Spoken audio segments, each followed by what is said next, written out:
What is happening, guys? This is Christian with OPH Outdoors, and as you can see behind me, it's 40 degrees out right now. We had a lot of snow this past, well, not a lot, a few inches of snow this past week. Got down really cold. Started heating up a little bit into the 40s for, well, today, tomorrow, and here for the next few days. Next weekend it's supposed to snow again. So I'm getting ready to winterize my boat and put it away for the winter. Everything's out of it. I've been doing some last minute things. I'm doing a trip early spring this year, and I'm just going to be able to pull it out of storage and go on that trip. So I've been doing some wiring things that I need, that I've got to buy some a few accessories for the boat this winter to throw on it. So I've been doing some wiring stuff for that to get it ready, so then this spring I can just throw everything on and be ready to go. But yeah, I figured a good idea to do a video on for this week was to kind of go through. I haven't done it before. I'll try to link a video up in the top of my first video I made on this boat. I kind of showed you a little bit of the boat, but nothing much about it.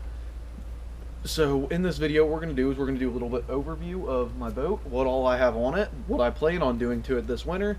So then it's pretty much going to be so you guys can see exactly how I'm going to have it set up for next year, for just going on different trips on the boat and also for tournament fishing. So first, let's take a look at my new to me 2002 Triton TR-186 bass boat.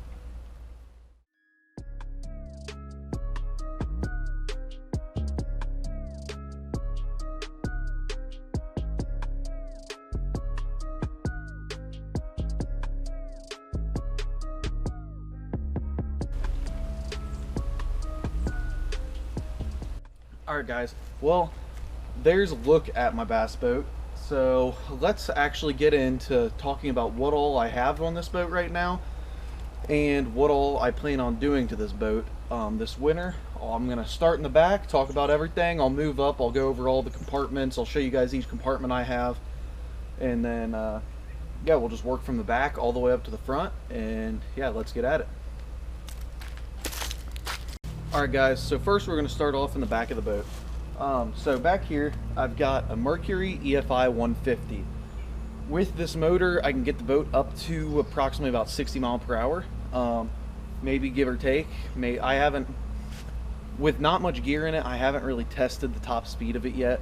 I had it fully tournament loaded, full tank of gas, first time I really got all the way up on pad to check the speed. So I mean, I might be able to go a little bit more, I might not, I'm not sure.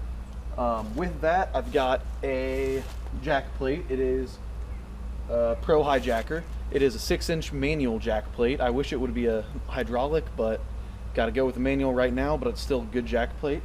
Other than that, I've got a PowerPole Pro Series back here. I only have one of them. It came with one of them on the boat. I've thought about maybe adding a second one, but you'll see something else that I kind of want to do instead up on the front of the boat. So yeah, that's still in consideration, either one other power pole or another upgrade that I'll talk about here in a bit. So yeah guys, that's basically the rear of the boat. I've got the EFI 150, the 6-inch manual jack plate, and a solo power pole. So let's hop up in the boat, and then we're going to talk about some of the compartments and work our way up to the front. Guys, well, we are in the back of the boat now. I would show you guys the back compartment, but I haven't done much other than what it comes stock with. It's got 3 batteries, 1 crank and 2 deep cycle for the trolling motor. Cranking runs everything, I believe, except for the trolling motor, and the trolling motor is the only thing hooked up to the deep cycle. Other than that, it's just got the stock onboard charger that comes with the boat in it. So yeah, next we're going to talk about, kind of show each compartment back here, just so you guys can see about what size they are. And yeah, so here's first compartment. I've still got a few things in here right now.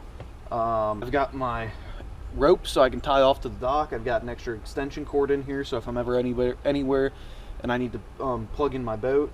And I've got a rag in here. I did keep some wax in it, so then every time after I got off the water I could wipe down the boat and then wax it. So yeah, that's about everything I kept in here.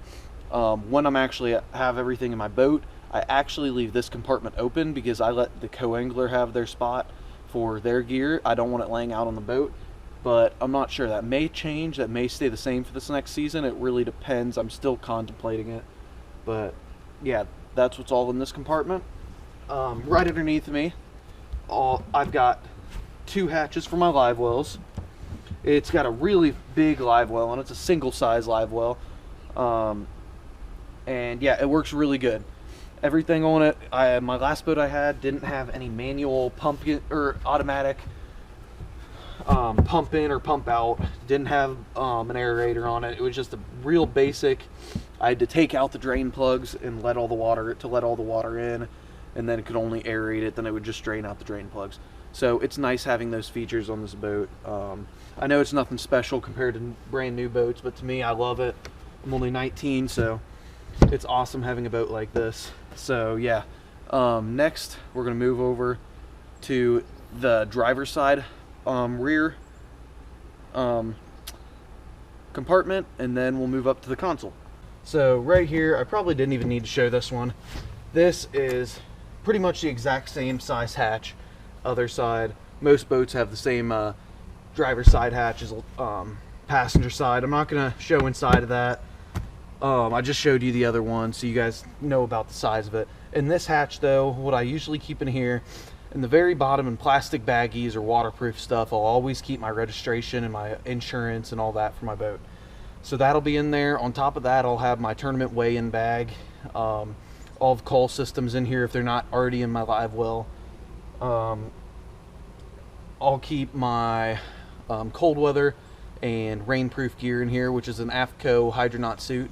And then on top of that, I will keep my life jacket in here when I'm not using it. Whenever I'm on, or whenever I have my boat or my motor on, I have my life jacket on though. So yeah, that's basically what I keep in here. Extra stuff, I'll leave some tools in here for if I ever need to work on my boat or my motor. And then I'll also keep camera gear in here, and then I'll have like an extra scale or pliers or something in here. So it's pretty much just an all-around box. Pretty much anything that I need extra other than bait and tackle, I'll keep back here. So yeah guys, let's move on to the console and what all I have there. So we're in here at the dash right now, and we're going to talk about a little bit about what's right here. Sorry if you see all these wires hanging down. Like I said, I was doing a little bit of rewiring and I didn't finish it yet. I wanted to get this video going. So yeah, first of all, I've got all the basic gauges: the speed gauge, RPM, tilt trim, water pressure, and fuel. All of them work. Mile per hour. The lower unit was replaced by the previous owner, so the mile per hour gauge doesn't work right now. It's just not hooked up. It could easily be hooked up and fixed, but I can use my fish finders for mile per hour, so I don't worry about it too much. But other than that, I've got all my switches on here. I've got a horn, my navigation lights right here. This right here is actually to all the lights inside of my compartments. So I've got a light in each one of my compartments. It turns on the dash lights up underneath my console, and then a light over here off to the side of the console. And then moving over right here, all my fish finders are wired into one switch. So I can turn this switch on and off, and that turns on all the power to every single fish finder on the boat. I'll have 3 or 4, probably 3 fish finders hooked up to that, and all of them are ran to separate fuses into the same box. So right there I can turn it on, and all the fish finders will have power to them, so I can keep them on. Other than that, I've got the live well pump out and recirculation. I've got the aerator, and then over here I've got the bilge pump. Pretty much anything other than that, I've got the tilt and trim on the steering wheel, and then I also have my power pole switch right here, so I can raise and lower my power pole right here beside my dash, and then I can make sure I have both hands on my steering wheel all the time to have tilt and trim right here too, which is really nice with these Tritons because they can chine walk, or they can just get out of your control pretty easily sometimes. Not all the time, but sometimes. So it's nice having it right here so you can have both hands on the steering wheel. Other than this, I've got a hot foot down here underneath, and then I've got my fire extinguisher right down here too. So easy to get to. Like I said, it's a little bit dirty. So future plans for what my console is going to look like. I know I mentioned that I might do that. So right here, I've got a 1.5 inch ram ball. I would like to have it a 2 inch, but I think I might just keep it as a 1.5 inch for now. I will have one Helix 9 right here. It's going to be a head unit only, and this is going to be strictly for mapping. So right here, I'll be able to have a Helix 9. It'll sit here. I'm not worried about or I put it right here, the mapping, so then I can easily reach over with my right hand, since I'm right hand dominant, and just either mark something on the waypoint or mark something on the map or anything like that. Right here in the dash, I've reinforced the dash already with bolts through it, so it's hooked on fairly tight, and I'm going to have a Helix 9 Mega SI unit up here. They'll both be linked together, so then if I see something on the side imaging right there, I can come over here, hit mark, and then it'll mark it on here, and it'll also relay it to the front unit. So yeah, that's my plans on what I'm going to do to the console. So yeah, from there we can move on to the front deck. Alright guys, so moving on to the front deck, I do have a coangler spot right there off to the side of the passenger seat for storing rods. Really nothing special. You can store, it's supposed to store like 4 rods in it, but Skylar squeezed 8 or 9 rods into it this past fall. So yep, nothing special, just to have a few spots for rods. Other than that, I've got up here on the front deck, I've got this side compartment right here, which I'll show you guys down in here. It's a rod locker. I keep all my rods right here. I can store, it's got 6 hanging spots, or 6 racks for them, and then I store 6 on that, and I store all the rest down in the bottom. I really store about, I think I had 12 to 13 rods in here, and it was fine. So I'll keep those 12 to 13 rods in here. Never had an issue with them for the past few months when I was fishing out of it, and it worked really well. I like actually having an organized rod locker up here. So yeah, that's that compartment. And then if I scoot over, right here in the center, I've got a small cooler. Worked really well. You can just throw ice in here, and I was actually impressed about how long it holds ice in here. So I've got ice in here, can throw drinks in here. I might change this for this next season. I might either bring a cooler and throw it in between the seats, since there's, well, a bunch of open space in between the seats, or I might make a little console area in between the seats, so I can have like a little hatch on it, and cup holders there, so I can store stuff in it too. I'm not sure yet. If I do that, then this will still stay a cooler, and that'll have extras in it, or that'll have like a day box in it. If I don't do that, this will end up turning into a day box just to throw stuff in. But other than that, I've got right here in the center console, or not center console, right here in the center hatch, it's a big open compartment with dividers in here, and I store all of my tackle hard baits in here. Most of them, at least. I have all my crankbaits. So in this hatch I have a box for terminal tackle, one for top water, one for jerk baits, one for square bills, one for lipless, one for mid divers, one for shallow divers, one for deep divers. Then I have a box for frogs, a box for jigs and chatterbaits, and I probably have a few more that I'm forgetting. But I can store a lot of tackle in here. I like having most of my weight up in the front, so that's why I store all of that stuff in here. But it works well. It can hold a lot of tackle in here. And that just leaves my only other baits as my swim baits and my soft baits, and then my line that I keep over here in this other compartment. So you guys may not be able to see it. It's the exact same as this compartment right here. It's like a foot or so shorter, but it's got about the same space in it. Let me rotate you guys over a little bit. Alright guys, so you rotated over a little bit. So as you can see, this compartment over here, what I do in this compartment is I've got a few storage boxes. They're like 1 gallon storage boxes that I got from Target. They were like 98 cents a piece. I've got one for all my creature baits and crawls, one for all my finesse baits. So I've got flukes, I've got flukes, Ned rigs, drop shots, those type of baits in there. I've got another one for trick worms, Senkos, and I forget what I have in that box. I've got one other bait, and I've got another one for tubes, swim baits, or like underspin type baits, so like Kitech type things.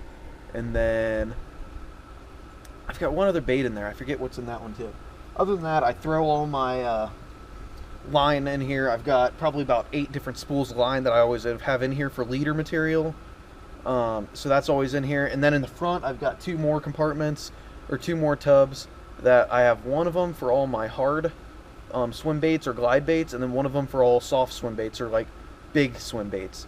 Other than that, I've got one spinnerbait box in here, and that is about what all I keep in here. Right here, I've got my lighting in here, so my stern light and my bow light, I keep those over here tucked away in the corner.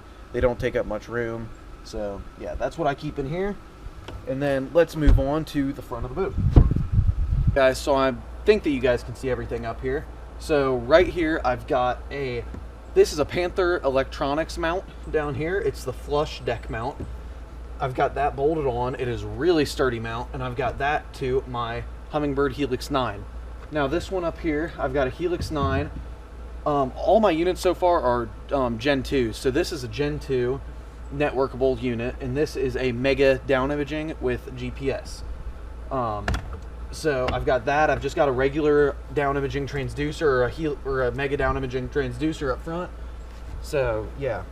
As you can see, also I've got a Minn Kota Maxim trolling motor. This is, I believe, an 80-pound thrust, 24-volt trolling motor. But oh, never mind, 65-pound thrust trolling motor. It's a lot better than the trolling motor I had on my last boat, so I really enjoy it. I've got a recessed foot pedal, and then actually behind this, I'm not sure if you can see it, I've got another Amp Marine Products or Chad Ashmore bow panel that I had also. This had also another built-in Lowrance HDS5 in it. Didn't care for it. The panel I didn't like either. So I took that out and I put this all black panel from Chad Ashmore in it. It looks a lot better, and they're great panels. If you guys own a boat and you guys need panels, make sure to go check him out. He does a lot of custom panels for all different types of boats. But other than that, I've got one switch up here for a power pole, so I can put my power pole up and down. I've got a tilt and trim gauge, or tilt and trim button right here, so I can tilt my motor up and down. And I've got anchor light and stern light, or stern light and bow light switch up here too. Now I mentioned earlier how I would either put on a power pole or a second power pole, or I had one other upgrade in mind. Now my one other upgrade, instead of a power pole to keep me in place, would be upgrading to a Minn Kota Ultrex. I would get a 80-pound Ultrex with probably the built-in Mega down imaging transducer. I'm not sure yet. I may not get that. I might just get the U2 or the US2, whichever model that is. But 80-pound thrust, and then that would be 80-pound thrust, and it would be the 24-volt trolling motor. So that would be the one other option that I have. I haven't decided which one to get yet. My main concern right now is getting all my fish finders for my boat. So I've got a working trolling motor, I've got a working power pole. I don't necessarily need an Ultrex. It would be a nice upgrade, but I don't need it. So yeah, that's my plan for everything right now. One of the other options I could have is if I could find a cheap unit, or another cheap Humminbird Helix, like a really good deal on one. I might add one right up here on top of this Helix that I have right now, so I'd have two up here, two at the console. I'm not sure yet. That's probably not going to happen, but it's just always a chance if I can find a cheap unit. So yeah, that wraps up the boat tour and what all I have on my boat. Alright guys, sorry I had to angle you this way a little bit. The sun's coming up right over top of my boat, or it's going down right over top of my boat, and it's probably creating a bad glare, so I moved it this way to try to reduce that. But as always, thank you guys for sticking around and watching this video of my boat setup. This has been my fall boat setup, and then it's going to be my 2020 boat setup, and probably up to like 2025. So I plan on having this boat for a while, unless I either get a good price for it, or I can find a really good deal on another one. But as of right now, this plans on being my boat for a while to come, at least till I'm out of college, and then maybe get another boat. So yeah, thank you guys for watching. Hopefully you guys enjoyed this. If you're not subbed already, make sure to make sure you guys subscribe, and make sure to turn on the bell notification so you guys get all the notifications whenever I post new videos. So yeah guys, thanks for watching, and we'll see you in the next video.